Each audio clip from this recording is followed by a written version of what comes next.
Profitable industry म्हणून पयलीं पळयनासले, but now it is an very much profitable industry. आणि आफ्टर द एडवान्स टेक्नॉलॉजी म्हाका दिसता ज्या इंडस्ट्रीत पयलीं पोल्युशनूय जातालें, बट आतांच्या घडीक खूब एडवान्स इनोव्हेशन जाल्ल्या कारणान पोल्युशनूय बी खूब प्रमाणात कमी जाला. गोंयच्या लोकल भुरग्यांनी एक तर BSc इन फिशरीज सायन्स शिकचें. आमची इच्छा गोंयकारां म्हणजे गोंय सरकारची, आमी एग्रीकल्चर कॉलेज सुरवात केली. आमी BSc इन वेटरनरी कॉलेज सुरू करपाचें आसा आणि in long run it is a bachelor in fisheries science college हे बी गोंय सरकारचे सुरू जावचे, हाज्या खातीर आमचो प्रयत्न आसा. येता त्या वर्सा घडये आमी कदाचित बॅचलर इन वेटरनरी सायन्स सुरू करपाचो संकल्प आसा.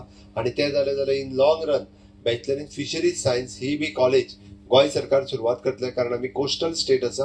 खुबश्या भुरग्यांनी after science this is a option म्हणून हाज्या कडेन पळोवचो, जेणे करून फुडें वचून भुरगे बॅचलर सायन्स शिकल्या उपरांत एक्सपोर्ट इंडस्ट्रीन वतले, फिशरीजच्या वेगवेगळ्या प्रोसेसिंगान वतले. आणि ताजो अवेअरनेस त्या खातीर आमी फिश फेस्टिवल करता.